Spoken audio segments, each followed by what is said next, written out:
¿Alguna vez te has preguntado por qué FNAF da miedo? O por lo menos algunos juegos de FNAF, bueno, y es que FNAF tiene varias cosas para analizar en cuanto al terror, así que también hablaremos un poco de su decadencia, ya que estamos, bueno, yo soy Pichotayo y te presento. ¿Por qué FNAF da miedo?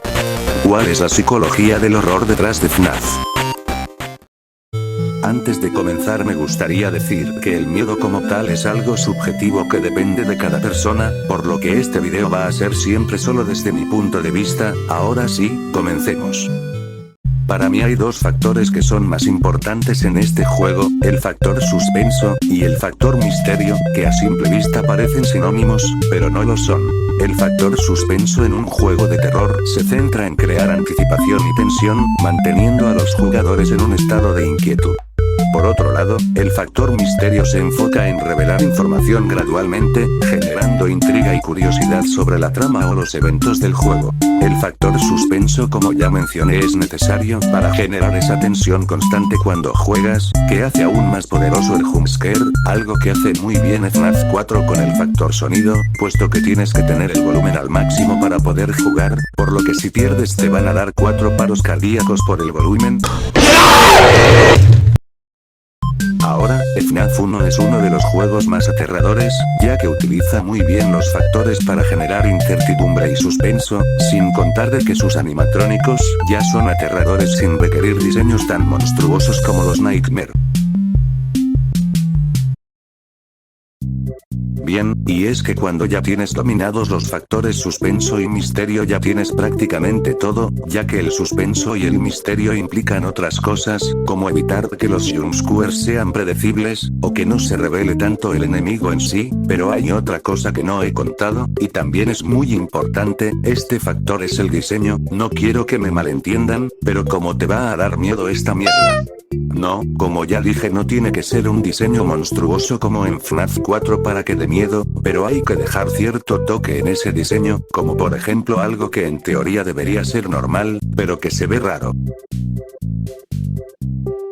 Y aquí es donde entra el Uncanny Valley, o en español, el Valle Inquietante. El Valle Inquietante es una hipótesis en el campo de la robótica y animación por computadora en 3D que afirma que cuando las réplicas antropomórficas se acercan en exceso a la apariencia y comportamiento de un ser humano real, causan una respuesta de rechazo, pero cuando éstas solo tienen ciertos rasgos de esta, no es tan amenazante y por lo tanto no se genera ese miedo natural. El Valle Inquietante se usa en FNAF 1, con por ejemplo los ojos, que hicieron como una característica humana muy realista, lo que obviamente genera ese terror natural de los humanos hacia ellos. El Valle Inquietante es algo que puede ser usado a tu favor si haces horror de robots, y si juntas esto con el terror analógico, generarás mucho miedo, que más adelante hablaremos del terror analógico.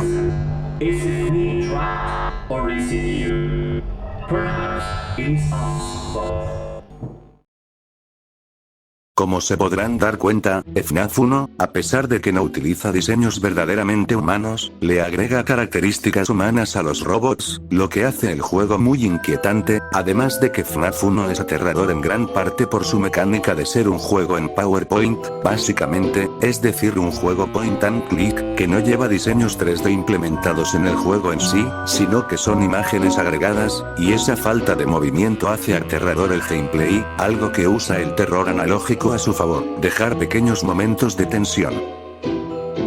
Ahora hablemos del terror analógico en FNAF. El terror analógico o horror analógico es un subgénero de la ficción terrorífica, ya sea literaria o cinematográfica o en videojuegos de terror, que centra su atención en los llamados metrajes encontrados como cintas VHS. El terror analógico se caracteriza por gráficos de baja fidelidad, mensajes crípticos y estilos visuales que recuerdan a la televisión de finales del siglo XX y las grabaciones de señales analógicas, a menudo ambientadas entre las décadas de 1960 a 1990.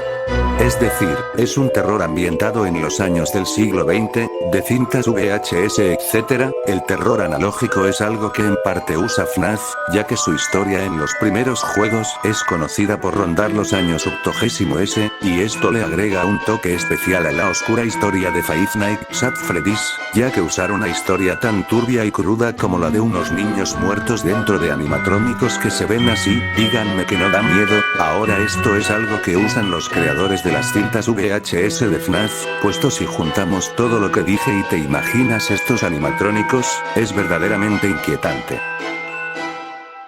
Su decadencia dentro del terror se debe a que esta saga se ha ido guiando más por la estrategia que el terror, y los jumpscares son predecibles, ya que no son repentinos, se anticipan, y estos se han ido transformando en un mensaje de que perdiste más que un susto. Ahora, esto no es necesariamente malo, dentro de mis gustos me gustaría que FNAF vuelva a su época de terror, sin embargo son mis gustos personales, y no un juicio sobrepuesto.